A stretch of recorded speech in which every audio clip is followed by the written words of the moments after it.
Diriwayatkan bahwasanya para sahabat mengatakan al-masajid buyutullah, masjid itu adalah rumah Allah, dan hak wajib bagi Allah memuliakan siapapun yang masuk ke dalam rumahnya dalam rangka menziarahi pemilik rumah.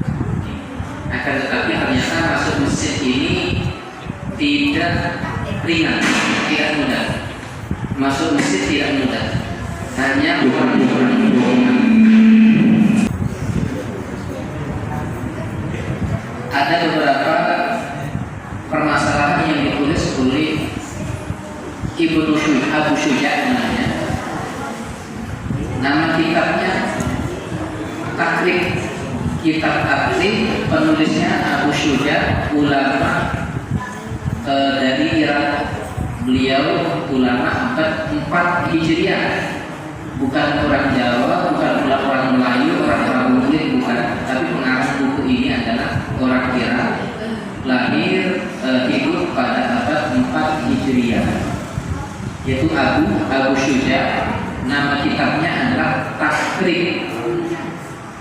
Kemudian yang saya bawa ini adalah Fathul Qorib, buku fikih yang bermadhab Syafi'i. Hadirin rahmatullah, yang akan kita baca pertama adalah puasa orang tua kita. Bagaimana puasanya orang tua. Yang kedua, puasa ibu-ibu yang hamil dan menyusui. Nih, bagaimana puasanya? Kalau nggak puasa nanti konsekuensinya seperti apa? Akan kita bahas. Dan yang ketiga adalah puasanya orang sakit. Nah, orang tua, ibu-ibu hamil dan menyusui, dan puasanya orang yang sakit. Kita langsung masuk materi. Adapun nanti kalau ada yang kurang jelas tentang puasa ini bisa kita diskusikan, insyaallah. Hadirin rahimakumullah. Wasyaikhul haram wal ajuzu wal maridul ladzi la yurja darahu idza ajaza kullun minhum 'anis shaumi yuftiru wa yut'imu an kulli yaumin muddah. Artinya adalah wasyekh. Syekh itu bukan orang pintar artinya. Syekh itu bukan kiai. Syekh itu bukan ustaz. Nah, kalau kita mengatakan itu syekh, seakan-akan pokoknya lebih dari ustaz, lebih dari kiai. Syekh dalam bahasa Arab ini artinya orang tua. Nah, jadi kalau ada orang tua, jenggotnya sudah putih, rambut putih, itu dipanggil syekh. Nih, ya. Wasyaikhul haram, orang tua yang sudah usia lanjut, wal ajuzu, orang tua yang sudah berusia lanjut, wal maridu, dan orang sakit yang sudah tidak dapat diharapkan sembuh kembali. Orang tua renta yang sudah lanjut usia, bahkan diprediksi tahun depan sudah tidak bersama kita lagi. Nah, ini hanya bulan puasa ini lah dia berkesempatan mendapatkan puasa. Kemudian orang sakit yang tidak bisa diharapkan sembuhnya, ini memiliki hukum yang sama. Ketika masing-masing dari mereka lemah tidak kuat berpuasa, maksudnya apa?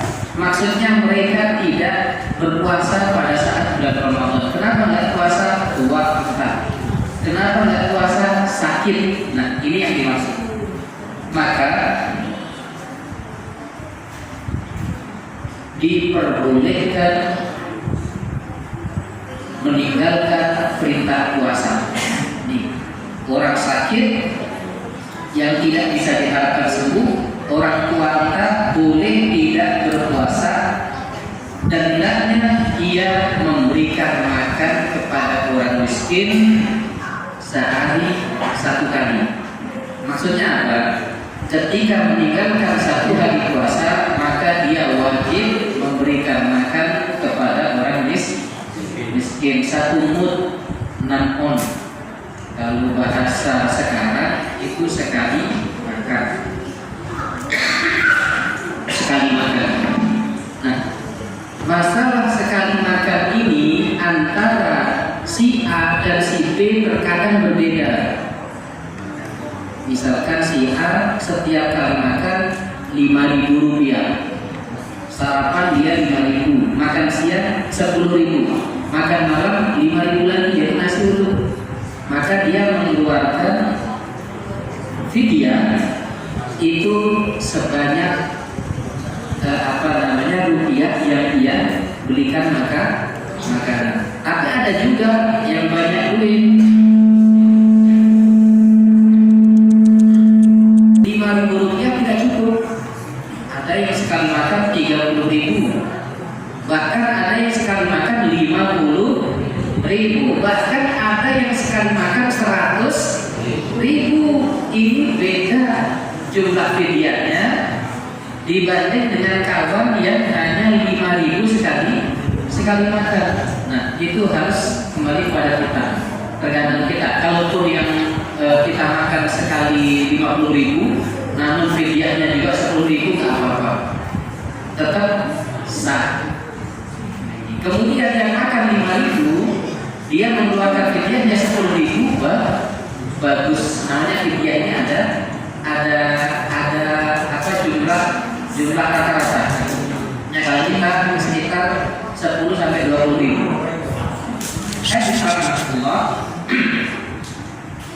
Orang tua yang sudah usia lanjut yang diperbolehkan tidak berpuasa wajib adalah mereka yang tidak berpuasa menjadikan dirinya sengsara atau dirasakan sangat berat dan berbahaya.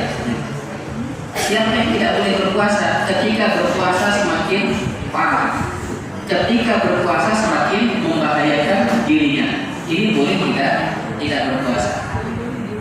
Hadirin rahimakumullah. Kemudian dalam buku ini yang diperintahkan itu sebetulnya bukan duit, bukan pula nasi, tapi yang diperintahkan adalah makanan pokok.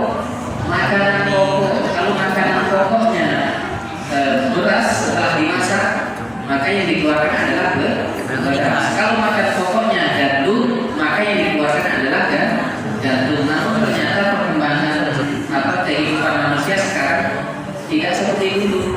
Ternyata kita mau kasih beras, di rumahnya banyak beras. Kita mau kasih jagung, di rumahnya ada jagung. Ternyata yang tidak ia miliki adalah minyak.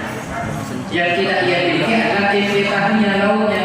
Oleh karena itu, ulama pun memperbolehkan mengganti fidyah dengan bentuk uang, mengganti zakat dengan bentuk uang. Karena ternyata uang lebih diperlukan oleh sebagian orang dibanding beras. Boleh jadi dia nggak ada alat masak di rumah. Ketika ada uang dia bisa beli nasi. Kalau hanya dikasih beras dia tidak bisa makan. Karena apa? Karena alat masaknya tidak ada.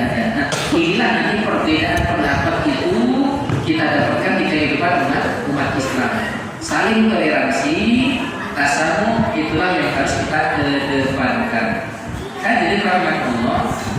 Kemudian wala yajuzu ta'jilul muddi qabla Ramadan wa yajuzu ba'da fajri kulli yaumin. Tidak boleh mensegerakan membayar fidyah sebelum Ramadan. Misalkan seperti ini, saya pada bulan Ramadan ini tidak berpuasa selama 10 hari atau selama sebulan penuh. Kemudian sebelum datang Ramadan saya bayar duluan fidyah itu. Ini tidak boleh dalam agama. Kapan bayarnya? Bayarnya boleh setiap hari setelah subuh. Boleh dibayar setiap hari setelah subuh. Nah ini sebelum datang bulan Ramadan, dan boleh sebelum fajar tiap-tiap hari. Sebelum fajar artinya sebelum subuh. Masa tadi biru setelah subuh. Tapi sebelum subuh. Wa yajuzu ba'da fajri kulli yaumin. Ada yang mengatakan ba'da. Jadi intinya dikeluarkan setiap hari sebelum subuh ataupun setelah subuh itu boleh. Kemudian kalau seandainya mau dijadikan satu bulan, hari pertama, hari kedua sampai hari ke-30 dikeluarkan dikeluarkan sebelum sholat id juga boleh. Tapi kalau setelah sholat id maka tidak lagi dinamakan fidyah, itu hanya bernilai sedekah, dia masih punya utang. Hadirin rahimakumullah. Nah sekarang kita masuk pada ibu yang hamil dan menyusui. Wal hadimu wal urdiu in khafata ala anfusihima. Ibu-ibu yang hamil dan menyusui kalau khawatir sakit, nih ya, yang hamil dan menyusui khawatir sakit apabila berpuasa. Saya berpuasa sementara saya menyusui, saya sakit, biasanya seperti itu. Ibu yang hamil juga demikian, berpuasa sakit. Nah, in khafata ala anfusihima dharan yalhaquhuma bis-sawmi kadharil marid. Jika keduanya merasa khawatir adanya bahaya atas dirinya yang berhubungan dengan sebab puasanya, sebagaimana kekhawatiran adanya bahaya bagi orang sakit, maka bagi keduanya boleh tidak berpuasa dan wajib mengqadha. Intinya gini, saya puasa kemudian sakit, maka ibu boleh tidak berpuasa, hanya harus membayar puasa ini nanti di waktu lain. Nah, beda masalahnya kalau seandainya tidak membahayakan dirinya. Memangnya ada ibu yang berpuasa, ibu hamil berpuasa tidak membahayakan dirinya, ada? Apakah ada ibu yang menyusui kemudian dia berpuasa dirinya tidak sakit? Ada. Tapi apa? Saya khawatir anak. Nah ini Pak, saya hamil, saya kuat puasa, namun apabila saya puasa khawatir dengan kesehatan bayi yang ada dalam kandungan. Atau seperti ini, ibu yang menyusui, saya puasa sanggup, saya sehat, tapi kasihan anak saya kekurangan air susu. Nah ini beda masalahnya dengan yang pertama tadi. Yang pertama tidak puasa karena dia jatuh sakit, yang kedua dia tidak puasa karena sebab lain, yaitu anak yang disusui kekurangan air susu, anak yang dikandung khawatirnya kekurangan juga cairan. Nah ini dalam mazhab Syafi'i, dalam buku ini hukumnya berbeda dengan yang pertama. Kalaulah yang pertama hanya membayar puasa di waktu yang lain, akan tetapi untuk yang kelompok dua ini harus membayar puasa di waktu yang lain dan membayar fidyah. Wah berat ya ini. Kenapa dia harus berpuasa? Karena meninggalkan puasa. Kenapa membayar fidyah? Karena alasannya bukan karena sakit, bukan karena dirinya, tapi karena orang ketiga. Siapa tadi Bu? Anak atau calon anak. Nah, ini pendapat yang terkuat dan dipilih oleh mazhab Syafi'i. Hadirin rahimakumullah. Selanjutnya, wal kafaratu an yakhruja an kulli yawmin muddun kama sabaqa hidrun wa thuluthun bil iraqi wa yu'abbar anhu fil baghdadi. Adapun dendanya, fidyahnya yaitu mengeluarkan makanan tiap-tiap hari 1 mud atau 6 ton. Kemudian dikiaskan ke dalam kehidupan kita sekali makan. Jadi agak berat Bu. Jadi kalau tidak berpuasa karena dirinya sakit, itu hanya membayar puasa. Tapi kalau tidak berpuasa karena kasihan anak, maka dia membayar puasa dan membayar denda, yaitu fidyah. Nah, sekarang orang sakit bagaimana? Tadi belum kita bahas orang sakit. Yang pertama orang tua, dan yang sakit menahun atau sakit yang tidak bisa diharapkan sembuh. Yang ketiga ibu hamil, yang keempat ibu menyusui, sekarang yang kelima. Wal maridu wal musafiru safara tawilan mubahan in tadarrara bisawmi yuftirani yahdiyan. Orang yang sakit dan orang yang berjalan jauh atau safar bepergian yang diizinkan oleh syarat. Maksudnya apa? Perjalanannya itu bukan perjalanan maksiat. Nah ini termasuk mengqashar sholat, menjamak sholat, syaratnya adalah perjalanannya bukan maksiat. Kalau perjalanannya dalam rangka kemaksiatan, tidak boleh dijamak, tidak boleh dikosor, tidak boleh membatalkan puasa.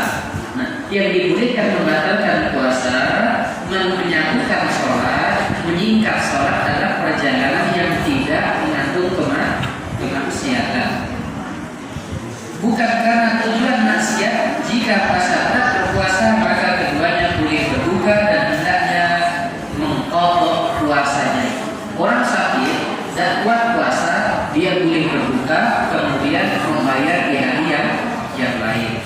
Perjalanan jauh dari Palembang ke Lampung misalnya, kemudian dia tidak berpuasa, maka harus membayar puasa di waktu yang lain. Selanjutnya, walil maridi in kana maraduhu mutbiqan tarkun niyati minal lail. Bagi yang sakit terus menerus, ini ada nggak yang sakit terus menerus? Bagi yang sakit terus menerus, maka boleh meninggalkan niat puasa sejak malam hari. Misalkan sakit jantung, ya, atau mungkin sakit yang sudah lama, dari malam dia tidak usah niat, tinggalkanlah niat itu. Artinya apa? Tidak perlu puasa dari malam. Tapi kalau sakitnya datangnya, sakit gigi misalnya, atau sakit perut, maka dari malam tetap niat. Adapun nanti ketika sakit ini datang, kita batalkan. Bagi orang yang sakit terus menerus, maka boleh meninggalkan niat puasa sejak malam hari. Jika sakitnya tidak terus menerus, seperti sewaktu-waktu panas, demam misalnya, sewaktu-waktu tidak, dan pada saat dia mengerjakan puasa itu dalam keadaan sakit panas, intinya gini, sakitnya datangan, sakit, demam, panas dan lain sebagainya, maka boleh meninggalkan niat. Jika tidak kebetulan dalam keadaan panas, maka tetap wajib niat di waktu malam. Malam harinya sehat, dia tetap niat. Adapun paginya demam datang, tidak usah puasa. Namun apabila malam dia sudah sakit, tidak perlu niat. Ini yang sakitnya datangan, bukan sakit yang sudah paten. Kalau sakitnya sudah paten, sakitnya sudah terus, tidak perlu niat lagi. Hadirin rahimakumullah. Selanjutnya, fa in ada tilakuma wa haja li fitri afdal. Bila keadaan panas itu datang kembali sedang dia butuh makan, maka boleh berbuka. Maksudnya gini, semalam sudah niat, tahu-tahu jam 9 penyakitnya datang, pada jam 9 itulah dia berbuka. Dan orang yang tidak puasa pada bulan puasa itu bukan berarti boleh makan dan minum terus-menerus. Oh, saya tidak puasa, kemudian ke warung makan di situ, minum di situ. Oh, saya tidak berpuasa, di hadapan anak-anaknya dia makan dan minum. Makan dan minum yang diperbolehkan itu untuk mengganjal rasa lapar dan haus. Setelah itu dia wajib menahan sampai sore. Itu ada orang yang tidak puasa pada bulan puasa. Bukan kemudian makan 3 kali, sarapan, makan siang, kemudian makan sore dengan jus esnya, tidak. Dia makan sekedarnya, kemudian menahan lagi untuk menghormati puasa dan makan kembali di waktu sore. Hadirin rahimahullah. Puasa kata musannif an shaumi tatawwi wa qadul mutawwala wa minhu shaumu Arafah wa Asyura wa Tasu'a wa ayyamil bidi wa sittatin min Syawal. Selanjutnya pengarang berhenti dari menerangkan puasa sunat yang disebutkan di dalam kitab panjang keterangannya, antara lain puasa hari Arafah, puasa Senin Kamis. Ini tidak dibahas dalam, atau tidak ada kaitannya dengan yang dibahas dalam buku ini. Hadirin rahimahullah. Jadi saya simpulkan, orang sakit menaun atau orang keluarga dan sakitnya dia diharapkan sembuh tidak perlu puasa tapi bayar fidyah. Yang kedua, ibu hamil ataupun ibu menyusui, dia khawatir akan sakit, khawatir dirinya sakit, maka dia membayar puasa di waktu yang lain. Ibu hamil dan menyusui tidak khawatir sakit dan dia sehat walafiat, akan tapi khawatir dengan anaknya, maka dia membayar puasa dan membayar fidyah. Yang terakhir, orang yang sakit biasa, ya, apabila malam belum datang sakitnya, maka niat puasa. Namun ketika di pagi hari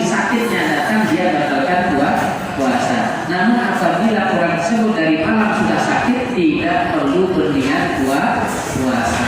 Allah a'lam bishawab. Ini yang kita sampaikan sedikit. Nanti kita kembangkan. Terima kasih. Assalamualaikum warahmatullahi wabarakatuh.